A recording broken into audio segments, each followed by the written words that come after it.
आप सबको जय यीशु। आज हम छठा पाठ पढ़ेंगे। हमारे पाठ का नाम है कलीसिया, याजकीय जनता। प्रार्थना से शुरुआत करें। चलिए आंखें बंद कर लीजिए। हे पिता ईश्वर, हम आपकी आराधना, स्तुति और महिमा गाते हैं। हे प्रभु यीशु, आप हमारे मुक्तिदाता हैं। हम आपकी स्तुति करते हैं। हे पवित्र आत्मा, हमारे सहायक, हम आपकी महिमा गाते हैं। हे पिता ईश्वर, आपने हमें इतना प्यार किया कि आपके दत्तक पुत्र बनाए और हमें प्रभु यीशु के पुरोहिताई में भागीदार बनाया। हम आपको इस दान के लिए तहे दिल से धन्यवाद देते हैं। हमें यह कृपा दीजिए कि हम भी आपको पूरे दिल से प्यार कर सके। आमीन। तो बच्चों, आज की प्रार्थना में मैंने एक शब्द का इस्तेमाल किया, आपकी पुरोहिताई में भागीदार। पुरोहित शब्द है ना। क्या आपने देखा है आपके पल्ली में या पैरिश में कभी पुरोहिताई अभिषेक संस्कार को होते हुए? आप में से कुछों ने देखा होगा और कुछ बच्चों ने नहीं देखा होगा। पर अभी हमारे पास इंटरनेट जैसे इतने माध्यम उपलब्ध है कि यूट्यूब या कहीं पे भी हम पुरोहिताई अभिषेक संस्कार का जो पूरा प्रोसेस है उसे देख सकते हैं। आपको पता है, ये प्रभु यीशु का हमारे लिए सबसे बड़ा वरदान है।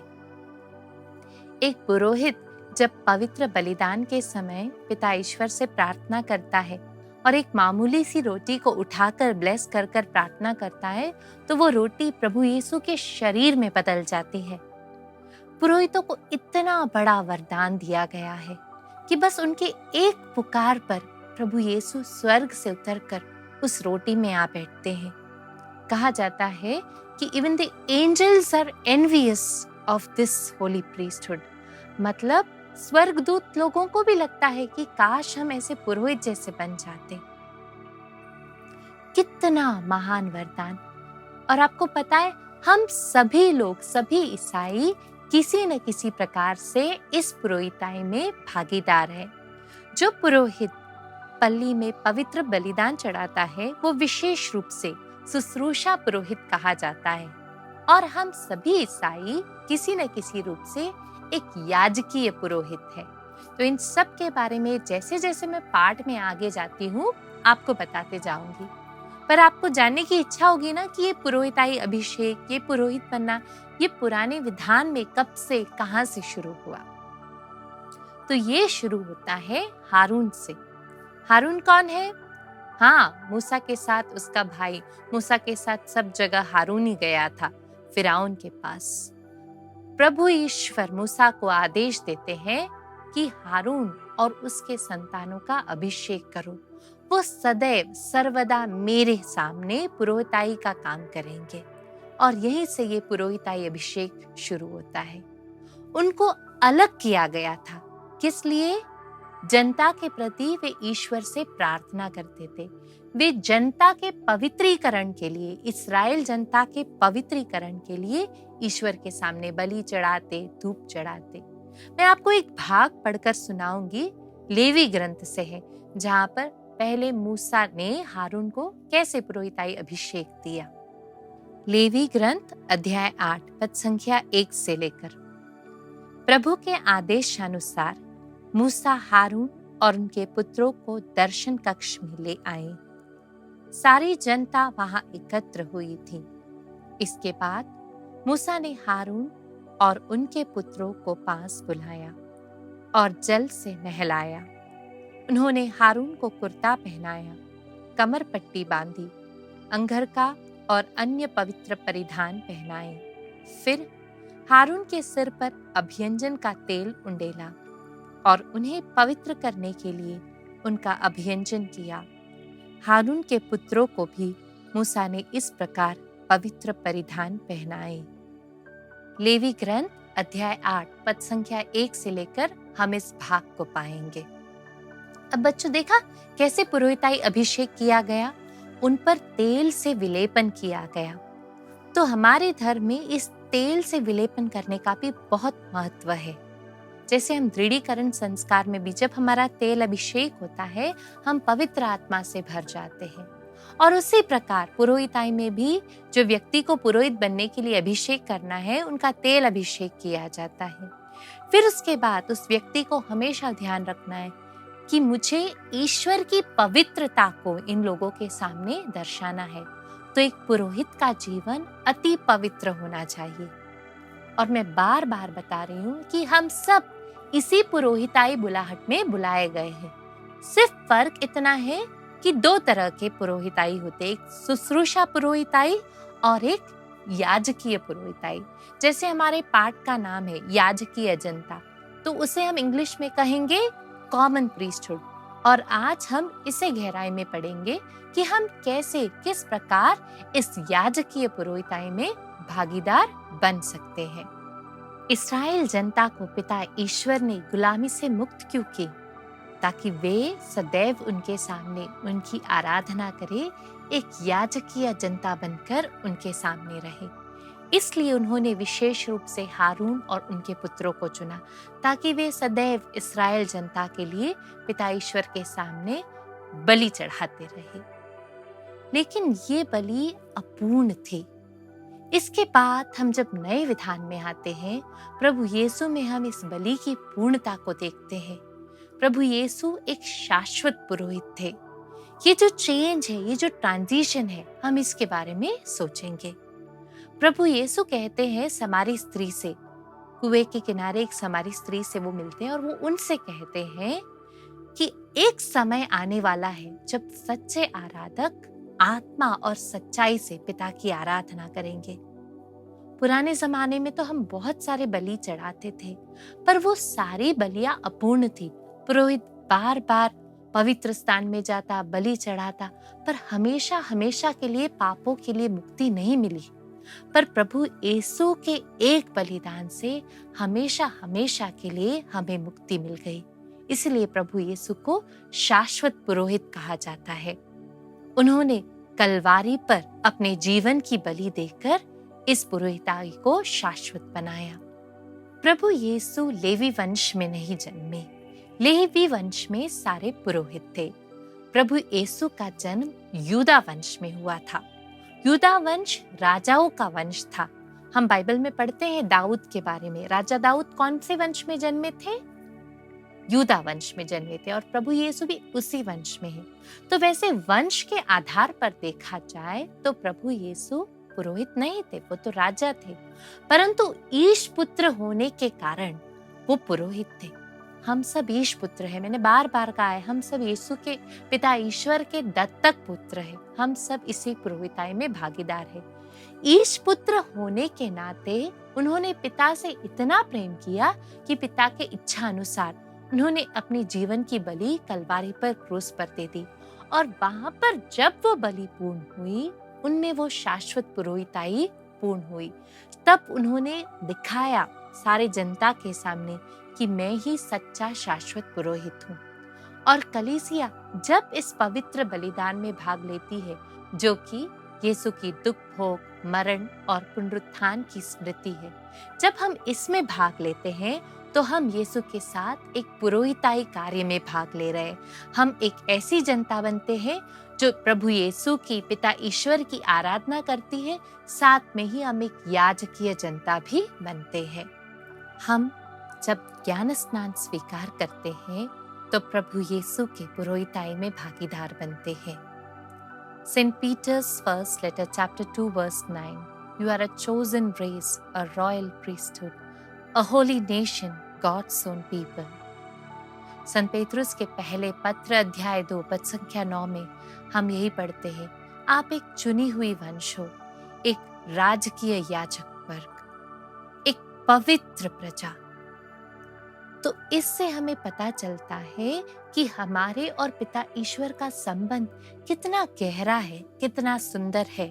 संत पेतरुस ने इन शब्दों का इस्तेमाल इस्राएल जनता का रिश्ता पिता ईश्वर के साथ कैसा था, ये बताने के लिए किया था। पिता ईश्वर ने इस्राएल जनता को विशेष रूप से चुना था और उनसे कहा था, यदि तुम मेरी बात मानोगे, मेरी आज्ञाओं पर चलोगे, मेरे विधान के अनुसार जियोगे, तो तुम मेरी अपनी प्रजा होगे। वो एक चुनी हुई वंश थी और हम कलीसिया विश्वासियों का समूह। हम भी एक चुने हुए वंश है। अगर हम बाहरी रूप से देखें तो हम कोई वंश नहीं है, हमारे कलर डिफरेंट है, हमारी कोई पर्टिकुलर एथनिसिटी नहीं है, लेकिन हम आत्मिक रूप से स्पिरिचुअली हम एक वंश है। हम वो चुनी हुई वंश है, कलीसिया वो चुनी हुई वंश है, जिसके जैसे हम इस्राएल के बारे में पढ़ते हैं, हम भी पिता ईश्वर के साथ वैसे ही एक रिश्ता में हैं। तो हमें प्रभु ईश्वर को धन्यवाद देना है कि हमें भी पिता ईश्वर ने उसी प्रकार चुना जैसे उन्होंने इस्राएल को चुना था। हमें भी उसी प्रकार एक याजकीय वर्ग बनाया है।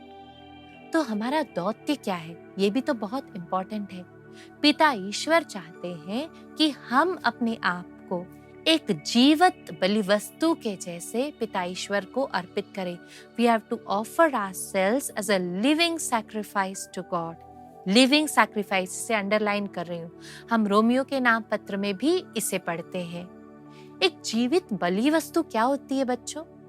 अपने दैनिक जीवन में छोटे छोटे अवसर जब हम मिलते हैं, हम छोटे छोटे अवसरों पर कंप्लेन नहीं करते। अपने जीवन में जो भी कठिनाई आती है उसे अच्छे मन से, सच्चे मन से सकुशल स्वीकारते हैं प्रभु यीशु के लिए। अपने जीवन को एक बलि बनाना है। जब हम पवित्र बलिदान में जाते हैं, हमें तैयार होके जाना है। वहां पर पवित्र बलिदान में जब हम जाते हैं, हमें कुछ गिफ्ट्स लेकर जाना है। वो गिफ्ट्स हमें कहाँ से मिलेंगे? हमारे दैनिक जीवन में हमें इन गिफ्ट्स को प्रिपेयर करना है। सपोज आपको कल के पवित्र बलिदान के लिए जाना है, तो आप खाली हाथ नहीं जाओगे पवित्र बलिदान के लिए। आपको आपके तरफ से पवित्र पूजा के लिए कुछ गिफ्ट्स ऑफर करने हैं। जैसे हम देखते हैं लैटिन मास में, तो हम ऑफरिंग में एकदम लाइन में प्रोसेशन में जाते हैं और फल फूल ऐसे अनेक चीज देते हैं। सीरो मलबार मास जैसा अपना मिसा होता है, उसमें हम लाइन में जाकर ऑफरिंग तो नहीं देते, पर अपना संपूर्ण जीवन एक ऑफरिंग के रूप में हम वहां पर देते हैं। सपोज कल हमें पवित्र बलिदान में जाना है, तो अपने आज के दिन को ले लीजिए। हमें कभी कभी जब हमारे माता पिता या शिक्षक कुछ ऐसी चीजें करने बोलते हैं जो हमें नहीं पसंद है, पर हम उनको करेंगे और उसे एक छोटे सैक्रिफाइस के रूप में अपने मन में रखेंगे और कल के बलिदान के लिए इसे रखेंगे। जब हमारी किसी दोस्त से लड़ाई होती है, तो हम उसके साथ आगे बोलकर और लड़ते नहीं है, पर हम उसे क्षमा कर देते हैं। ये हमारे रूप से एक छोटा सा, हम छोटे बन रहे, एक छोटा सैक्रिफाइस ले रहे। जब हमें कोई चीज अच्छा नहीं लगता, हम प्रभु यीशु के प्रेम के प्रति उसे करते हैं। जब हमें लगता है कि किसी व्यक्ति की मदद करने की जरूरत नहीं है, पर प्रभु यीशु के प्रेम के प्रति हम उसे करते, तो ऐसे छोटे छोटे सैक्रिफाइस हम दिन भर इकट्ठा करके जाते, और इन्हीं सैक्रिफाइसेस को हम गिफ्ट के रूप में प्रभु यीशु को जब हम नेक्स्ट डे पवित्र बलिदान के लिए जाते, हम देते। तो जब हम एक याजकीय वर्ग है, एक पुरोहिताई वर्ग है, तो हमारा दौत्य है कि हम अपने आप को एक जीवित बलिवस्तु के समान पिता ईश्वर को अर्पित करें। सेम उसी प्रकार से जैसे प्रभु यीशु ने अपने आप को पिता ईश्वर के लिए क्रूस पर, अपने लिए, हमारे लिए क्रूस पर अर्पित किया था। आपको पता है सबसे बड़ी आराधना कौन सी है? पवित्र बलिदान। यही सबसे बड़ी आराधना है। Holy Eucharist is the supreme adoration.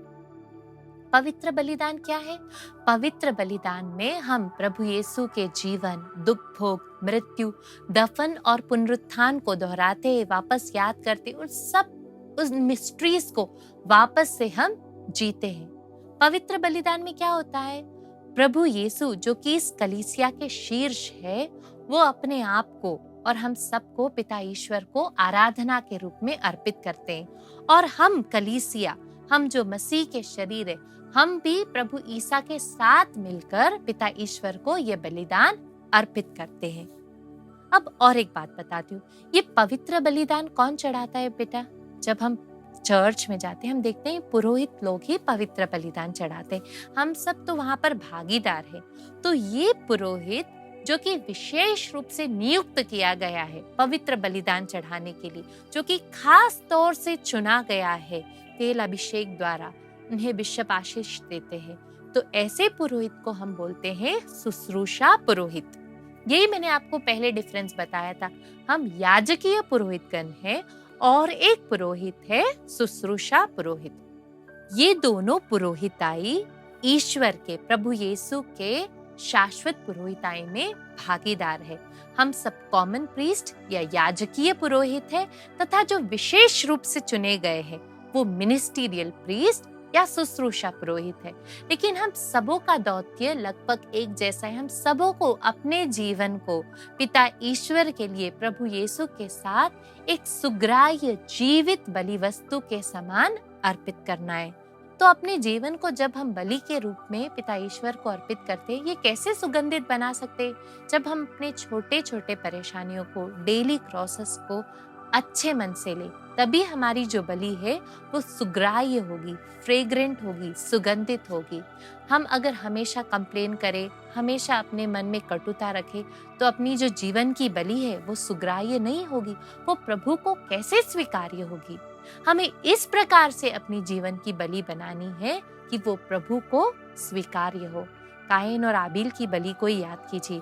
Habil की बलि पिता ईश्वर को स्वीकार्य थी क्योंकि वो सच्चे मन से की गई बलि थी। हमें अपने जीवन को पिता ईश्वर को बलि के रूप में अर्पित करना है, एक सुग्राह्य बलि के रूप में। अब आपको बच्चों मनन चिंतन के लिए जो भाग है वो मैं बताती हूँ। संत पेतरुस के पहले पत्र अध्याय 2 पद संख्या 1 से 10 तक, और इसी में से आपको एक भाग वो है कंठस्थ करना है। संत पेतरुस का ये पहला पत्र अध्याय 2 पद संख्या 9। मैंने उसे इंग्लिश में भी पढ़ाते वक्त कहा था, you are a chosen race, a royal priesthood, a holy nation, God's own people. आप एक चुने हुए वंश हो, राजकीय याजक वर्ग, पवित्र प्रजा। तो हमें इसे बार बार दोहराकर कंठस्थ करना है। और आपको रिफ्लेक्शन कौन से भाग का करना है? अध्याय 2 1 से 10 तक वाला भाग। मतलब हमें पता चलेगा कि हमारे और पिता ईश्वर का जो रिश्ता है वो कितना गहरा है, कितना सुंदर है, कितना महत्वपूर्ण है। हम प्रार्थना करते हैं। हे पिता ईश्वर, हम आपको धन्यवाद देते हैं कि आपने प्रभु यीशु के रूप में हमें एक महान उपहार दिया। प्रभु यीशु ने हमारे साथ जीवन के अंत तक रहने के लिए पवित्र बलिदान की स्थापना की, और पवित्र परम प्रसाद में वो हमेशा हमारे साथ है। हमें यह कृपा प्रदान कीजिए कि हम अपने याजकीय पुरोहिताई का दौत्य सही रूप से कर सके। बच्चों, आपको ये निर्णय लेना होगा कि हम अपने जीवन के छोटे छोटे जो दुख तकलीफ है उसे सकुशल अच्छे मन से एक बलि के रूप में स्वीकार करेंगे, और हमेशा इसे एक प्रिपरेशन के रूप में लेंगे अगले दिन के पवित्र बलिदान के लिए। ठीक है? हमेशा याद रखिए कि जब भी आपको छोटे छोटे प्रॉब्लम्स आते हैं जीवन में, तो आप कंप्लेन नहीं करेंगे, उन्हें स्वीकारेंगे और उन पर जीत पाने की कोशिश करेंगे। अब हम क्वेश्चन आंसर्स करेंगे। पहला प्रश्न, पुराने विधान में याजक के कर्तव्य क्या क्या थे? ये आंसर आपको पेज नंबर 39 पर लास्ट लाइन पर मिलेगा। क्या था पुरोहित का कर्तव्य? सारी जनता के लिए बलि, भेंट और धूप ईश्वर को चढ़ाना, और ईश्वर और जनता के बीच में एक मध्यस्थ का काम करना। प्रश्न 2, ईश्वर ने इस्राएल को किस लिए विमुक्त किया था? ये आंसर आपको पेज नंबर 40 पर मिलेगा। इस्राएल को ईश्वर ने इसलिए विमुक्त किया ताकि वे हमेशा ईश्वर की आराधना करें और याजकीय सेवा कार्य कर सके। पेज नंबर 40 पर सेकंड पैराग्राफ। तीसरा प्रश्न, मसीह के रक्त से मुक्त की हुई कलीसिया कैसे याजक गण एवं आराधना समूह बनती है? ये उत्तर आपको पेज नंबर 41 पर मिलेगा। इसका उत्तर है, प्रभु यीशु ने क्रूस पर अपने जीवन की बलि देकर एक शाश्वत पुरोहित बने। जब कलीसिया इस बलि में भाग लेती है, वो एक आराधना का काम भी करती है और साथ में याजक गण का भी काम करती है। चौथा प्रश्न, पवित्र बलिदान है सर्वश्रेष्ठ आराधना, स्पष्ट कीजिए। ये आंसर आपको पेज नंबर 41 लास्ट स्टैंजा और पेज नंबर 42 के फर्स्ट स्टैंजा में मिलेगा। इसका उत्तर क्या होगा? ये जो पवित्र बलिदान है, ये मसीह शाश्वत पिता को अर्पित कर रहे हैं और कलीसिया भी इसमें भागीदार है। मसीह जो कि कलीसिया के शीर्ष है, हेड है, वो पिता ईश्वर को ये बलिदान अर्पित करते हैं, और साथ में कलीसिया जो कि मसीह की शरीर है, ये बलिदान प्रभु यीशु मसीह के साथ मिलकर पिता ईश्वर को अर्पित करती है। इसीलिए पवित्र बलिदान सर्वश्रेष्ठ आराधना है। 5वां प्रश्न, नए विधान की याजकीय जनता होते हुए हमें सामान्य राजकीय पुरोहिताई का सेवा कार्य कैसे निभाना है? ये आंसर आपको पेज नंबर 41 पर सेकेंड स्टैंजा में मिलेगा, जो ब्लू इंक में लिखा है। मैं इसे पढ़कर सुना रही हूँ। अपने सभी कार्यों के द्वारा आत्मीय बलि अर्पित करना, जिसने अंधकार में से अपने विस्मयनीय प्रकाश की ओर बुलाया, उसके सत्य का गुणगान करना, प्रार्थनाओं एवं ईश्वर के स्तुति गीतों में लीन होकर पवित्र, ईश्वर को प्रीतिकर और जीवित बलि वस्तु बनकर स्वयं को ईश्वर के लिए अर्पित करना, ये है राजकीय याजकगण के रूप में कलीसिया के संतानों का कर्तव्य। तो अगले क्लास के लिए आप क्वेश्चन आंसर्स को नोटबुक में लिखेंगे। जो भाग मैंने मनन चिंतन के लिए कहा है, उस पर मनन चिंतन करेंगे, और जो भाग मैंने कंठस्थ करने के लिए कहा है, उसे कंठस्थ भी करेंगे। प्रभु हम सबको आशीष दे।